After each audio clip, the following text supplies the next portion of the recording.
We're now at the end of this course in philosophy of education, so it's worth raising the value question. What is the value of a course such as this one in the philosophy of education?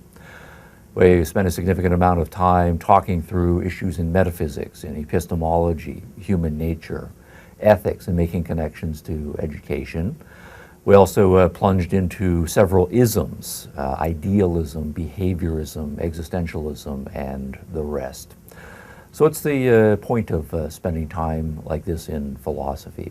Well, my favorite answer to that question is, being someone who does philosophy for a living, is the inherent enjoyment and pleasure and the contribution to our personal growth as individuals of doing philosophy. As human beings, we are intelligent creatures, we are thoughtful creatures, we think about the big picture, we try to incorporate our understanding of the big picture into our personal lives and live the best kind of life that we possibly can. And philosophy is necessarily then part of our big picture understanding of who we are and what we want to get out of our lives. So spending some time doing philosophy and knowing what the range of possibilities is, is something that values us individually as we are pursuing that personal growth. But chances are also good that you're taking this course or a course similar to this one because you're doing college work, and a course in philosophy of education is part of your credentialing toward receiving your degree. And so then that raises the question, within the context of a professional degree in education, what is the value of philosophy education for that? And it may be that you were required to take the course or strongly recommended by your professors that you take a course such as this. And so having taken a course, it's worth stepping back and saying, was the judgment of your college a good judgment that this in fact is a valuable course here? And so what kinds of things make philosophy of education a worthwhile part of professional training for teachers? Well, if we think about ourselves as professionals, here we are teachers, we are educators, or we are teachers to be. What we want to do as professional educators is what anybody who is taking on a professional commitment does, and that is to set the highest possible standards for ourselves as professionals in that field. And here, necessarily, if we are going to be professional, we have to know our field from the inside out. We have to know all of the whats, the hows, the whys, the wherefores, and so forth, just as we hold other professionals in other fields to the highest standards. We will be held accountable, hopefully, to the highest standards, but more importantly, we should ourselves, as individuals, be making the highest professional commitments that we possibly can. And the profession that we have chosen here is the profession of education. And education is an extraordinarily long and complicated process. Now, in that overall thing that we call the education system, we ourselves have specializations within the overall division of labor. We might be kindergarten teachers, or middle school mathematics teachers, or high school literature teachers. And certainly we have to know our particular specialization expertly and become very proficient at it. But also part of our understanding of where we fit in the profession is to see where what we are doing, our particular specialization in the overall big picture. Kindergarten is in part preparation for grade school. Grade school is preparation for middle school. What we do in middle school is to help students prepare for high school. And high school, as the capstone experience of most people's educational process, is a preparation for life. And so what then we can ask of this overall process of education is that we are doing to prepare students for life. And that takes us into philosophical question. What is it to live a full human life? When we, at the end of the education process, put our stamp of approval on the students, we issue them the diploma and we turn them forth into the real world, and we say, you are on your own. All the best to you. Well, we turn them loose into the real world. What do we take that real world to be that we are sending them off into? What do we want them to be able to do with their lives? What goals do we want them to achieve? What capacities do we think, core capacities, they necessarily have to have developed and to develop to a level of adult proficiency so that they can achieve their goals in the real world? And when we start asking questions like that, of course, that takes us necessarily into philosophy. We want students to be able to do the particular things that make life meaningful and significant, but as human beings, they have to be able to understand their lives in a big picture philosophical way in order to be able to do so well. And that means that we, as professional educators, we have to know all along the way of the process what that big picture end result is that we're trying to have the students work towards so that we can guide them through the process and then turn them loose in the world. Now, a closely related value to this for us as education professionals is understanding the state of the contemporary school system. Most of us as professional educators will work in existing school systems, and I don't think I'm alone here in not being satisfied with the state of the contemporary schools. In fact, I don't know anybody who is fully satisfied or even largely satisfied with the state of the contemporary education system. But that then itself leads to a number of questions. How did the contemporary school system, whichever school system we're working in, come to be the way it is? What are its major features?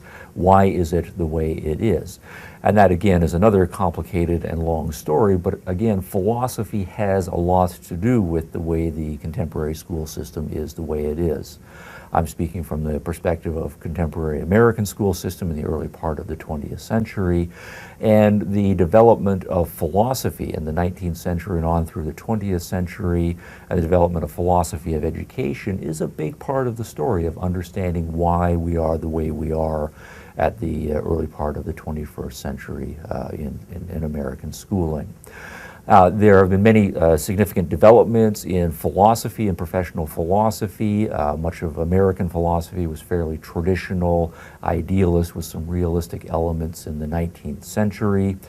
There was a big movement toward pragmatism in the early part of the 20th century. After World War II, there was a resurgence of realism in the American philosophical world, but then at the same time, behaviorism as a new psychological theory came online. Existentialism became a major philosophical force to be reckoned with in the middle part of the 20th century. And in the last part of the 20th century, the last generation spilling over into the 21st century, postmodernism has had an impact on the contemporary philosophical scene. And all of this has had spillover effects to professional philosophy of education, what is taught in undergraduate courses in philosophy of education, what prevailing philosophy of education dominates in the graduate schools of education. And in many cases, what was going on in the philosophical profession, there was then, within a short time, the same generation or shortly thereafter, a major shift in what is taught to the next generation of teachers in the schools of education. And so what this then has meant is that the next generation of teachers, thousands of them, tens of thousands of them over the course of a decade, come out having been taught predominantly a new philosophy of education, and they go into the profession willing to and interested in changing the system in a certain philosophical direction. And so what we can do, and in the history of education, is see how the American school system has responded to changes in what is being taught to teachers in the schools of education. And so we have a fairly traditional, idealistic school system, say, in the 19th century with some strong elements of realism. In the 20th century, a whole generation, early part of the 20th century, a whole generation of school teachers comes out having been taught various pragmatic systems. After World War II, there's a shift back toward realism, and so the school teachers change things in a realistic direction.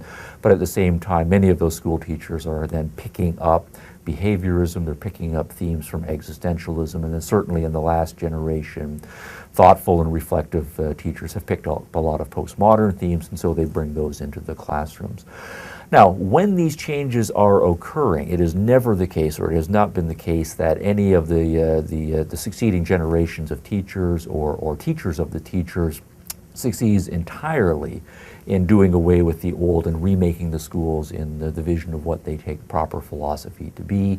Instead, what happens is we have waves of piecemeal reform. So any given generation of teachers will come in and they will succeed in changing the system or nudging the system in this direction here, taking out these components, adding some other components here, but it's never a clean sweep, and they do not finish their work by the time they retire, and then the next younger generation of teachers comes in, proceeds to undo some of the changes that have been made by the previous generation, introducing their own elements into the mix, until over the course of several generations, we don't have a system that is dominated by any one approach philosophically.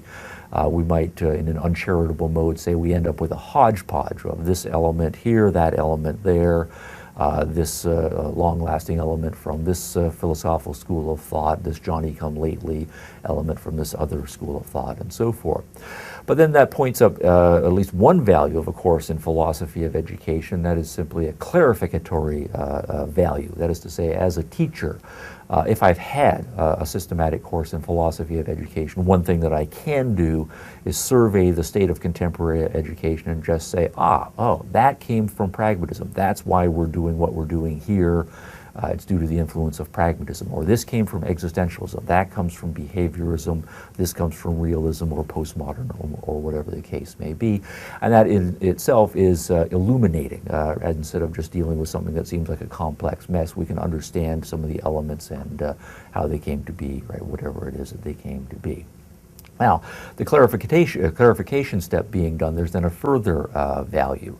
All of us have our own ideas about what's good in contemporary education, what's bad in education. Of course, we don't agree with each other about what's good and bad, but hopefully as professional teachers, a big part of our ongoing professional development and contribution to the profession is to be able to contribute to the ongoing debate and discussion about where we as professional educators want to take American education or whatever school system we're working in the next generation. And for that, it requires a great deal of discussion, a great deal of debate, and it has to be informed discussion and informed debate. We as professional educators, if we're going to make a contribution to that debate, we have to know the philosophical lay of the land. We have to know what the options are.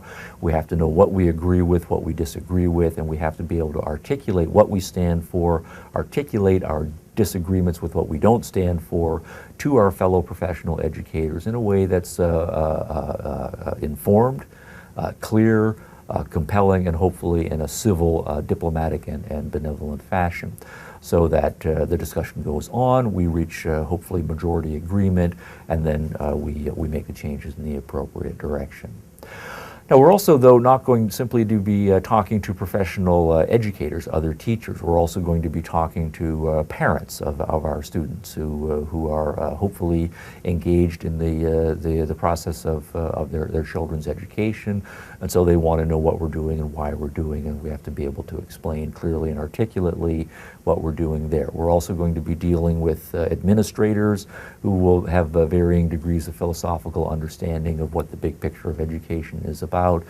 School boards, in many cases, may or may not be philosophically informed. They are hopefully committed to the process of education, but our professional advantage and part of the skill set that we have is being able to talk with the politicians or whoever the people are on the local school boards, the state level or the federal level school administrators, and so on. So the value of then philosophical training is to be able to see that big picture and from our perspective as professional educators, know the lay of the land and be able to make a valuable contribution to the ongoing debate about school. All right, so that's to speak of philosophy's role in my life, right? Personally, my professional commitment as a teacher, my ongoing discussions with other professional teachers, my understanding of the state of the education world in general, discussions with parents and other administrators.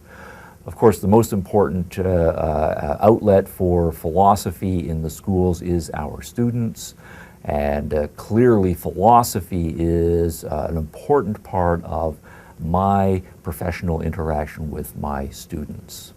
Students are involved in an extraordinarily long-term, complicated, and important process. That is to say, themselves growing to maturity, growing from being young human beings to fully adult, developed human beings who are able independently to go forth into the real world and live flourishing, fully functional lives. They are engaged in a process that is by its nature for a human being in the process of development a deeply philosophical process. They're trying to figure out the world around them, to understand what the range of possibilities are that is open to them. They're trying to figure out other human beings. They're trying to define themselves, what their core values are going to be. They are making decisions about what their character traits are going to be. And by the time they get to the end of the formal schooling process, they are having defined themselves and committing to an ongoing process. They're hopefully putting themselves in a position to make major lifetime commitments, what their careers are going to be, who their friends are going to be, what their religious views are going to be, what their views on politics are going to be, and for many of them, making the decision themselves to bring other children into the world and then embark upon the process of raising to adult, fully functional capacity other human beings. Now, all of that is an extraordinarily long-term process. It's hopefully an enjoying and exciting process, but there are lots of uncertainties. There are lots of very difficult things that have to be dealt with, and that's a very philosophical enterprise. Our job, right, as professional educators, as teachers, is to be guides of our students through this extraordinarily complicated and interesting terrain. But of course, if we are going to be effective guides, we have to know the terrain ourselves. We have to know it inside out. We ourselves have to know all of the opportunities, all of the options, and be able to articulate them in order to be able to facilitate our students as they embark upon this process through themselves, through the school system, and then hopefully on through the rest of their lives. So I hope that you have found valuable. I know that parts of the course have been frustrating. That's the nature of the beast, so to speak, but at the same time, there is enormous fulfillment at going through the process, so I commend the world of philosophy to you, and I commend the field of philosophy of education to you, and I invite you to take this course as an introduction to philosophy of education, and as with any good introduction, hopefully it will serve you as you continue to explore the field yourself.